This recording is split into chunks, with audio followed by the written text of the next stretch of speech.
Olá, irmãos, graça e paz, que Jesus nos ilumine nesse dia, derrame sua graça para que possamos compreender as maravilhas da sua lei. Eu me chamo Pastor Luciano Novaes Cardoso e quero mais uma vez compartilhar com você de uma porção da Palavra de Deus. Abra sua Bíblia na carta do apóstolo Paulo aos Romanos, capítulo 5. Nós leremos do versículo 1 ao versículo 5. Romanos, capítulo 5, do versículo 1 ao versículo 5. O tema da nossa meditação nesse dia é o fruto da tribulação. O fruto da tribulação.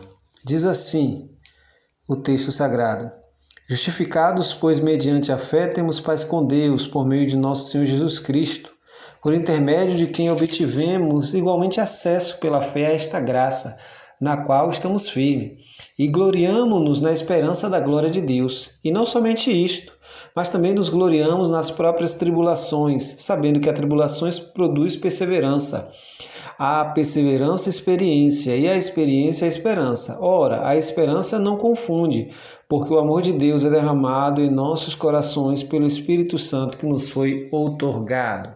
O fruto da tribulação. A expressão tribulação vem do mesmo termo para trabalho, tripalho, que é uma espécie de pressão, uma espécie de peso sobre você. É como se você estivesse sendo pressionado de todos os lados. Tribulação é justamente esta pressão a qual você não consegue suportar. É difícil você permanecer atribulado o tempo todo, mas nós temos momentos que enfrentamos dias difíceis, dias de aflição e o dia da tribulação.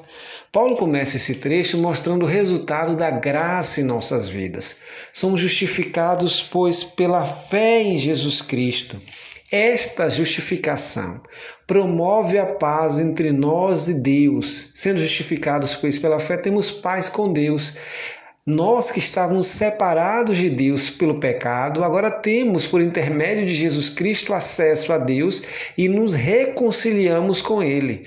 Então, passamos a viver uma vida de paz e comunhão com Deus. Se temos paz com Deus, todo o resto se torna suportável. É essa a perspectiva.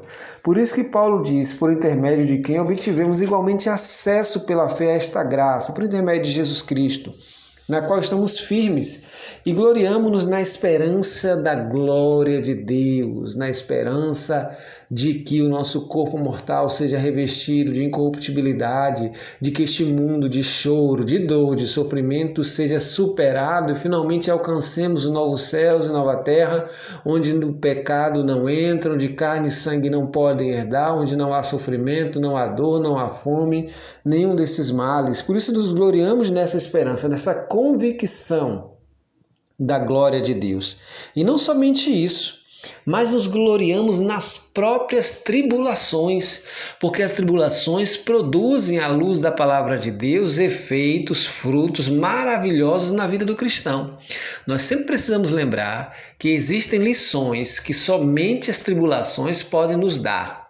Nós jamais aprenderemos a depender de Deus se vivermos o tempo todo uma vida de abundância. É na escassez, na limitação de recurso, no momento que o seu dinheiro, que a sua influência, que os seus conhecimentos na sociedade, que a sua capacidade não pode resolver, é nesse momento que você passa a entender que você depende da intervenção de Deus na sua vida, na sua história, para que Ele mude a realidade. Dependência de Deus só se aprende na escassez.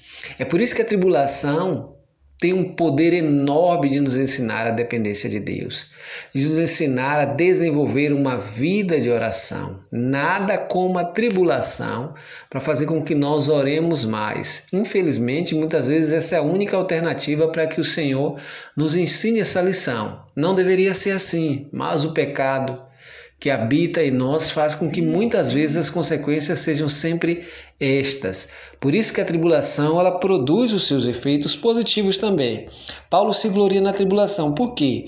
Porque a tribulação produz perseverança. Perseverança é o resultado da graça de Deus em minha vida. À medida que eu vou superando os obstáculos, Orientado e guiado por Deus, eu vou superando as dificuldades, vou me tornando mais experiente diante das tribulações, vou encarando melhor as tempestades que encontrarei no caminho.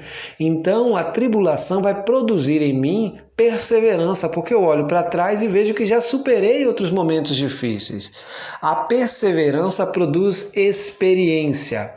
Uma tradução mais correta, como a King James traduz esse texto, é que a perseverança produz caráter aprovado.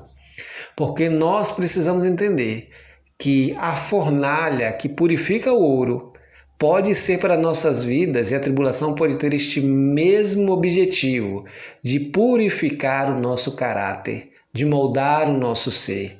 Porque em meio às tribulações, nós olhamos para dentro de nós mesmos, nós examinamos de forma mais cautelosa a nossa vida com Deus, nós oramos mais, lemos mais a Bíblia, por isso que a perseverança produz experiência, e a experiência produz a esperança.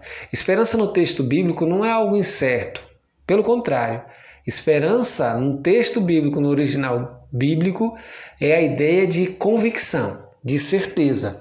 E essa certeza não traz confusão, ela não confunde, porque o amor de Deus é derramado em nossos corações pelo Espírito Santo que nos foi outorgado, como um penhor, como uma garantia de que o que esperamos receberemos, de que Cristo retornará para buscar os seus. O Espírito Santo é este penhor, esta garantia de que o preço já foi pago, que nós somos propriedade de Deus e Ele nos resgatará a seu tempo.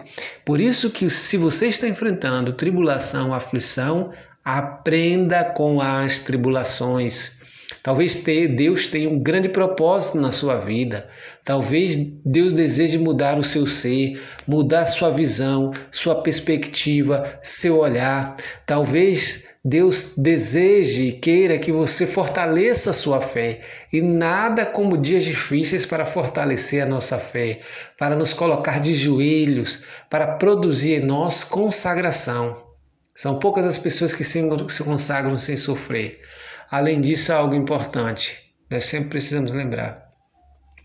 A tribulação produz em nós maior comunhão com Deus. Deus se revela a nós em meio às tempestades. Ele se revela a nós como provedor, como nosso guia, como nosso ajudador, como nosso sustentador, como aquele que renova as nossas forças, como aquele que continua a nos guiar, como aquele que nos conduz em seus braços, como aquele que nos sustenta. Deus se revela a nós em meio às tempestades. Por isso, lembre-se de colher os frutos da tribulação, que possam ser frutos abençoadores para você, que quando tudo isso passar você possa olhar para trás e agradecer a Deus por ter tido aquela experiência com Ele, que você possa utilizar essa experiência para abençoar e edificar as outras vidas. Que Deus nos abençoe nesse dia e derrame da sua graça em nossos corações em nome de Jesus.